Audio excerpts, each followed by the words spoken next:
शांति से सो नहीं पा रहा है, क्योंकि हम समाज को आईना दिखाने का काम किया करते हैं।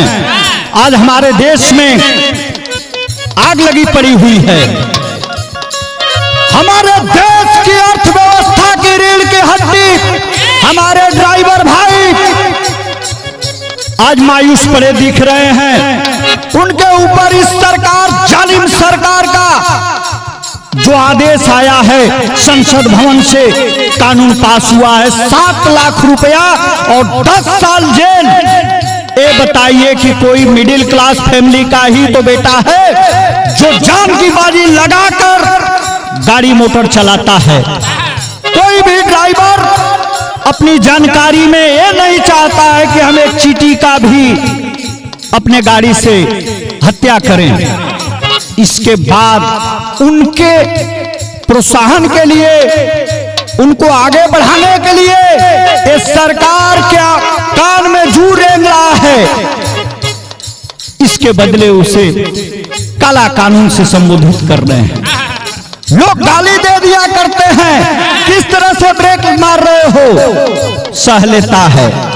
जब ड्राइवर मर जाता है तो इंश्योरेंस कंपनी मुंह मोड़ लेती है, लेकिन उसी ड्राइवर से किसी को अनजाने अनचाहा चोट लग जाती है तो उसे थप्पड़ और जान की बाजी भी लगाना पड़ जाता है।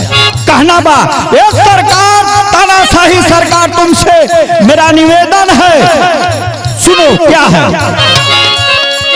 5 किलो वाला देके चारा नेताजी, 5 किलो वाला देके चारा नेताजी, छीना दे गरीबन के सहारा नेताजी।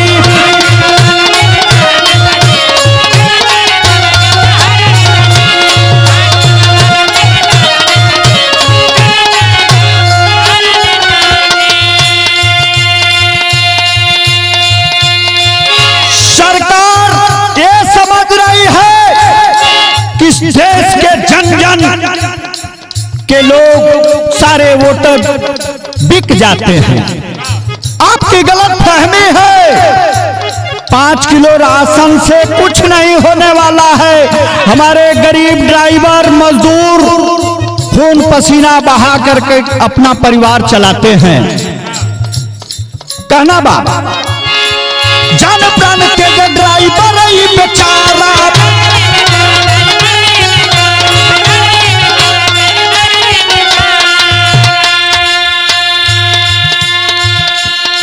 सब लोग अपने घर में नींद पूरा करते हैं, कुछ ही पैसों के लिए अपने परिवार का चूल्हा जलाने के लिए जान की बाजी लगाने वाले, हमारे देश की अर्थव्यवस्था की रीढ़ की हड्डी कहे जाने वाले ड्राइवर साथी जान की बाजी लगाकर रात दिन एक करके और समय से हॉस्पिटल में दवा पहुंचाते हैं, ऑक्सीजन का सिलेंडर पहुंचाते हैं। उनके ऊपर इतना बड़ा अत्याचार, जान प्राण तेज ड्राइवर ही बेचारा।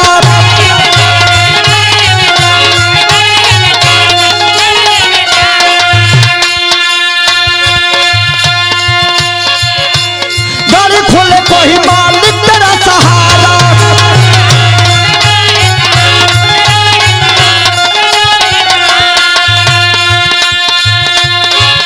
घर से निकलते हैं ये भरोसा नहीं रहता है कि सही सलामत अपने बच्चों के बीच में मैं आ जाऊंगा।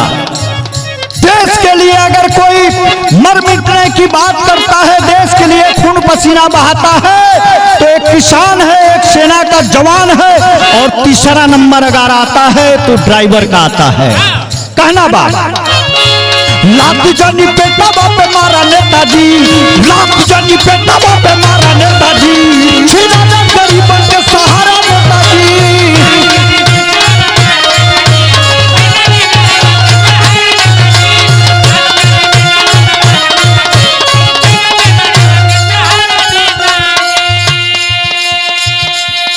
चाहे हमारे घर में बुलडोजर चल जाए, हमें गम नहीं है, हमें किसी पद प्रतिष्ठा की लालच नहीं है।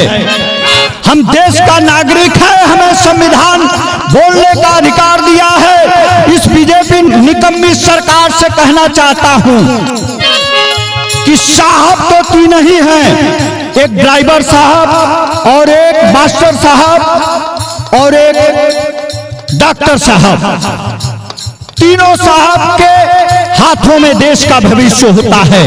सपोज दैट अगर एक ड्राइवर 50 बच्चों को बस में लेके जा रहा है तो उसी में कोई डीएम बैठा हुआ है आने वाले समय का, कोई डॉक्टर बैठा हुआ है, हुआ कि नहीं उसके हाथ में देश का भविष्य। लेकिन ये सरकार जिसके हाथ में भविष्य है उनके साथ नाइंसाफी कर रही है। बाबूजी कहना बा हमरे अगली कड़ी में बैठल बड़ा ऊंचे नीचे तू है ना दिखाता,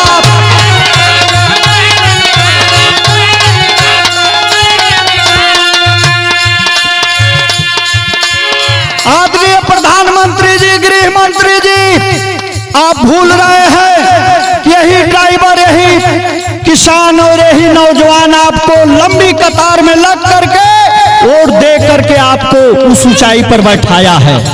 कहना है बैठल बड़ा ऊंचे नीचे तू है ना दिखाता,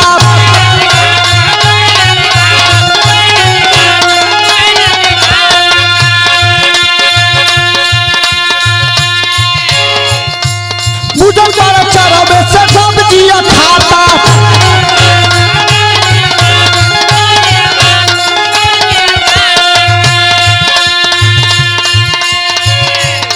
ए भैया दूध रोटी खात हुआ, दूध भात खाता रहता, बुझाता रहे यही से देश चलता। ऊंचे बैठ गए नीचे कुछ नहीं दिखात बा, अब 5 किलो राशन दे के का बुझाता रहे कि यही से देश चलता। गौरव में देशवा के डारा नेताजी, छीना जाने सबका सहारा नेताजी।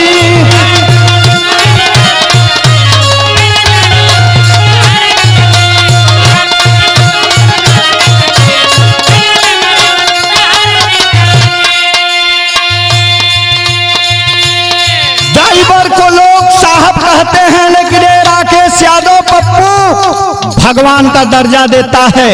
क्यों देता है कि अगर वो सही सलामत हमारे मंजिल तक नहीं पहुंचाते तो हमारे घर में तेरही का इंतजाम हो जाता है। बाबूजी कहना है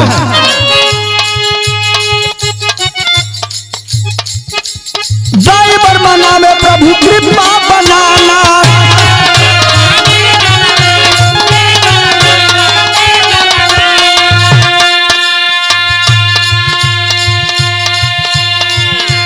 हम भी बचे और सबको बचाना।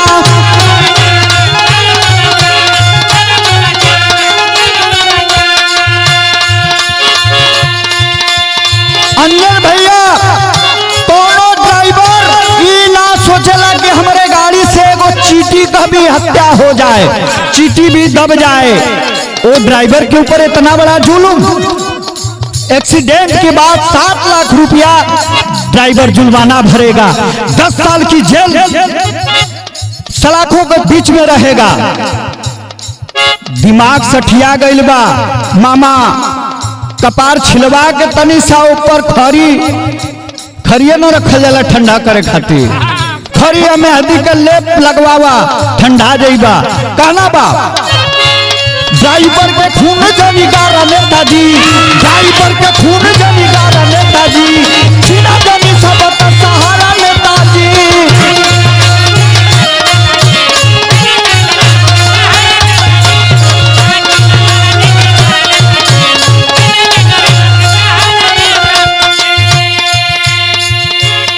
ड्राइवर को इतना अपमानित आप कर दिए हैं, आज मजबूर होके नए वर्ष के शुभ मंगल पर्व पर अपने आप को सड़कों के बीच पा रहे हैं, नारा लगा रहे हैं एक काला कानून वापस कर लीजिए, वापस कर लीजिए। आपको पता है ड्राइवर अगर अपने घर में चला जाए तो अर्थव्यवस्था डगमगा जाएगी, सरकार घुटने पे आ जाएगी। देश का किसान इस ठंडी में जाकर पानी भराएगा 12 बजे रात में, उसकी दर्द वो समझता है। लेह लद्दाख में नौजवान हमारा देश को बचाएगा, उसकी दर्द वो समझता है। और इस ठंडी में ड्राइवर जान की बाजी लगाकर आंखों में पानी का छिट्टा मारकर रात दिन गाड़ी चलाकर किसी हॉस्पिटल में ऑक्सीजन पहुंचाता है, उसका दर्द वो समझता है। कहना है दिन जागी के गाड़ियां चलावे।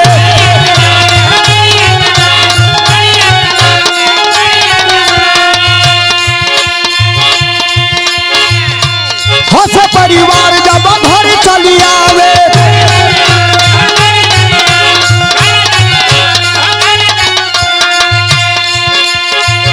सरकार कान खोल के सुन ले, ड्राइवरों के दर्द के साथ अगर खिलवाड़ किया, जीवन के साथ खिलवाड़ किया तो ये अभी 3 दिन का चक्का जाम था, 13 दिन हो सकता है, 30 दिन हो सकता है, 3 महीना भी हो सकता है। सरकार नतमस्तक होकर के गिड़गिड़ाने लगेगी, ड्राइवर साहब नहीं, मेरे ड्राइवर भगवान हो, देश को बचा लो। इसीलिए अभी समय है, अपने काले कानून को वापस कर लो। कहना बात वो पीरा के सुबारा नेताजी, वो पीरा के सुबारा नेताजी, छीना जन सबका सहारा नेताजी।